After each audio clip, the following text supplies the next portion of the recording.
มาชมกันต่อกันแล้วกันทุกคนกับคลิปที่บ่พิมพ์กับติดใจแหงทุกคนเรื่องข้องรถอีแตนฝีมือข้องสร้างไทยข้องคนไทยที่มีการอ่าคิดค้นการออกแบบที่ให้มันลู่ล่าดูดี แล้วก็สวยงามทุกคน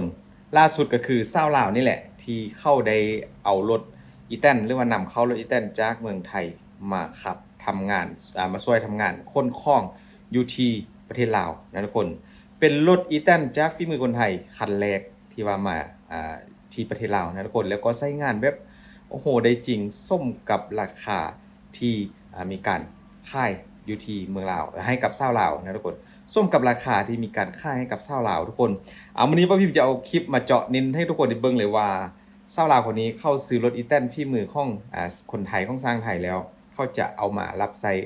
งานอะไรบ้างกับรถอีแตนรุ่นนี้ทุกคนเดี๋ยวเราไปรับชมคลิปกันไปนี่ทุกคนก่อนอื่นก่อนจะเข้าไปป้าพิมข้อย้อนคืนก่อนเพราะว่าเมื่อ2-3 วันที่ผ่านมาป้าพิมเคยเอาคลิปของรถอีแตนที่ว่าสวยๆแบบนี้เลยทุกคนจากสร้างไทยฝีมือคนไทยที่มีการคิดไอเดียดีๆนะเนรมิตรถอีแตนธรรมดา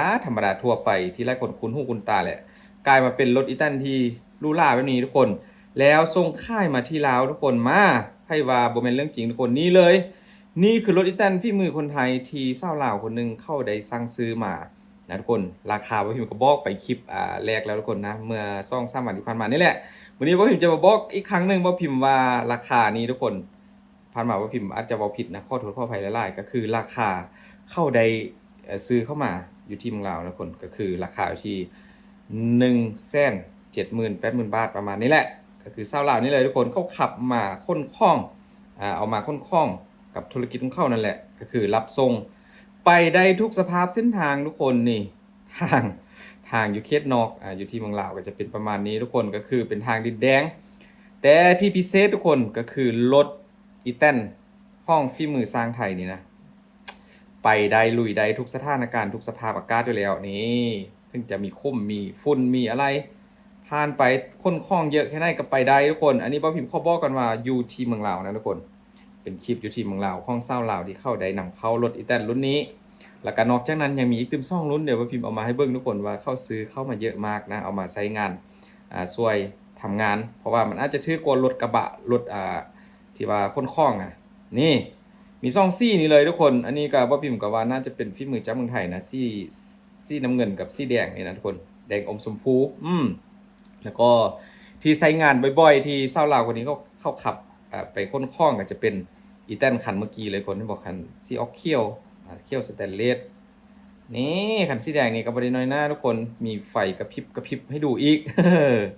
ถือว่ามีหลากหลายนะกับการออกแบบและการดีไซน์นอกจากเครื่องยนต์แล้วก็การตกแต่งแล้วไฟแซงซี่ก็บ่ได้แพ้กันเลยพี่น้องใช้งานจริงทำงานได้หนักค้นคล้องได้หนักนี่มาดูพี่น้องฟังไทยกันบ้างทุกคนสลับให้ดูเพื่อบ่เบื่อกัน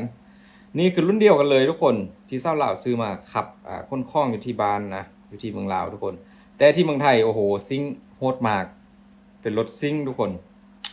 หลายคันกันเลยหลังจากเสร็จจากการทำงานทำไรทำนาทำรั้วทำสวนแล้วขับกลับบ้านดูก็ซิ่งแข่งกันทุกคนอู้ผมแรงส้มบ่แปลกใจเลยว่าเป็นยังชาวลาวจึงซื้อเข้ามาเพราะว่ามันแรงแบบนี้นี่เองนะคนคล้องต่างคล้องหนักได้สะดวกสบายไปส่งลูกค้าก็ง่ายเพราะว่าเป็นรถที่ว่าบ่ได้สูงนี่รถต่ำๆเตี้ยๆนะทุกคนเวลาไปส่งคล้องขึ้นรถก็ถ้อยเข้าแบบนี้เลยแล้วก็คนยกขึ้นรถจะเป็นวัสดุก่อสร้างนะคนโดยส่วนใหญ่ก็จะเป็นคล้องแบบหนักๆทั้งนั้นเป็นทั้งซี่เป็นสายไฟที่เป็นมวลๆแล้วก็ลังแก๊สกระดาษทุกอย่างที่มีสินค้าเกี่ยวกับธุรกิจของเขานั่นแหละกับชาวลาววันนี้เขาก็ได้ใช้รถอีแตนที่ว่าสร้างประดิษฐ์ออกแบบใหม่ๆจากเมืองไทยมานี่ทุกคนนี่บ่ไผว่าบ่เชื่อนี่ถุงซาดลาวโบกสะบัดให้ดูเลยจอดอยู่ที่หน้าสร้างของชาวลาวเตรียมค้นคล้องทุกวันเลยทุกคนนะและหลักก็คือแบบไปส่งเยอะมากเต็มคันรถ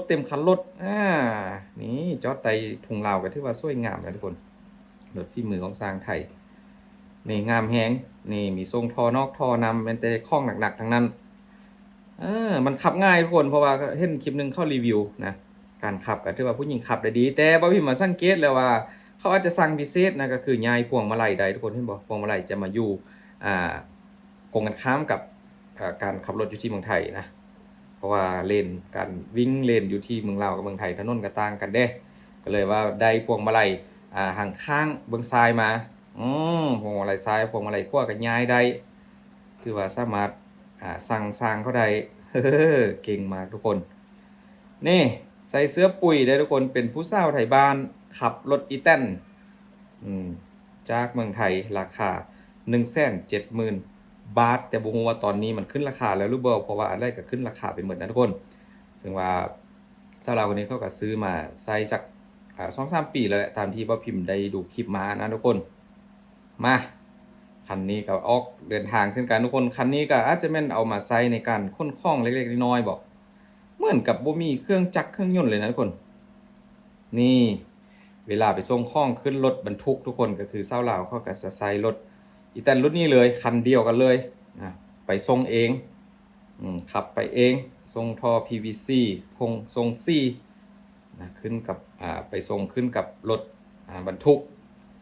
ถือว่าใส่ได้หลากหลายงานกันเลยนี่การรีวิวการทำทุกคนเขาก็บอกว่ามันขับง่ายดูแลง่ายเพราะว่าผู้หญิงก็สามารถดูแลได้มันบ่ได้แกะบ่ได้อ่าอะไรนะใส่กุญแจอะไรนะเพราะปกติมันต้องได้เปิดฝ้ากระโปรงใช่ไหมทุกคนแต่นี่คือแบบจะไขตรงไหนก็ไขได้นี่จอดให้ดูเลยทุกคนอู้เท่แฮงคือว่าพิมพ์เคยบอกอะไรทุกคนถ้าว่าเอามาขับลิ้นสงกรานต์นี่คงจะมันมากแล้วก็เป็นที่สะดุดตาของพี่น้องชาวลาวแน่นอนเด้ถ้าว่าเอาอ่าคนขึ้นเต็มท้ายแล้วก็ขับรถไปลิ้นสงกรานต์กันเพราะว่ามันจะโดดเด่นนะทุกคนมันก็บ่ได้สูงบ่อันตรายขับช้าๆสิวๆไปอ่าหดนำไปซาดนำไปทุกคนนี่คนข้องเขาสร้างเก็บข้องถือว่าเป็นธุรกิจขนาดใหญ่กันเลยกับชาวลาวคนนี้ที่เข้าได้นำเข้ารถอีแตนแต่งซิ่งสวยๆจากเมืองไทยที่จริงเครื่องยนต์นะทุกคนว่าพิมอยากจะเปิดให้ฟังอยู่แต่ว่ามันมีเสียงเพลงประกอบแล้วพิมเดี๋ยวขอปิดก่อนนี่เสียงเครื่องยนต์นี่แบบกระหึ่มเลยมันบ่เหมือนกับเสียงเครื่องยนต์ของอีแตนออกจากโรงงานนะทุกคนเพราะว่ามันได้รับการตกแต่งมาแล้วใส่ท่อแต่งเข้าไปดูสิทุกคนคงจะเป็นวัยรุ่นทั้งหมดนะอันนี้เขาลองความเร็วกันเป็นอีแตนทั้งหมดเลยทุกคนประมาณ 4-5 คันนี่แหละขับอุ้ยพี่น้องเหมือนกับรถกระบะแต่งซิ่งเลยความแรงความเร็วโหดมากโหดจริงๆทุกคนว่าพิมพ์เชื่อว่าหลังจากคลิปนี้ออกไปนะและไลฟ์คลิปออกไปนะทุกคนลาวหลายคนอาจจะเริ่มสนใจอยากจะซื้อรถคันนี้มาแล้วเพราะว่ามันราคาค่อนข้างจะถูกนะถ้าว่าจะเทียบกับเฮาซื้อรถกระบะที่ว่ามีกระบะเป็นพวก Revo Vigo พวกนี้นะมาใส่มันอาจจะราคาสูงแต่ว่านี่แบบมาใส่คนคล่องเป็นช่วยธุรกิจเรื่องการค้นคล่องนี่ว่าพิมพ์ว่าราคาถูกนะทุกคนแล้วก็สวยงามอีกแป๊กหูแป๊กตาเป็นที่น่าสะดุดตาสะดุดใจอีกถ้าว่าคนลาวเฮ็ดนี้บ่พิมพ์เชื่อว่าต่อไปเขาอาจจะซื้อนำเข้าสั่งจองหรือว่าสั่งเฮ็ดพิเศษจากสร้างไทยแน่นอนนะจะได้กับเราท่าติดตามถ้าว่ามีการสร้างเพิ่มบ่พิมพ์จะทำคลิปให้ดูทุกคนแล้วก็ที่พิเศษทุกคนบ่พิมพ์ข้อเต็มอย่างนึงก่อนจะจากกันในคลิปนี้ก็ถ้าผู้ใดมีคลิปยังดีๆพร้อมจะแนะนำบ่พิมพ์เดียวแนะนำกันเข้ามาที่คอมเมนต์บ่พิมพ์จะเอาคลิปมาให้ดูทุกคนว่าปัจจุบันนี้อยู่ที่เมืองไทยมีหยังได้เกี่ยวกับรถยนต์ที่เขาทำมาแต่รถยนต์ที่ว่าตกแต่งจากฝีมือสร้างไทยนะมีรถอะไรบ้างคอมเมนต์กันเข้ามานะทุกคน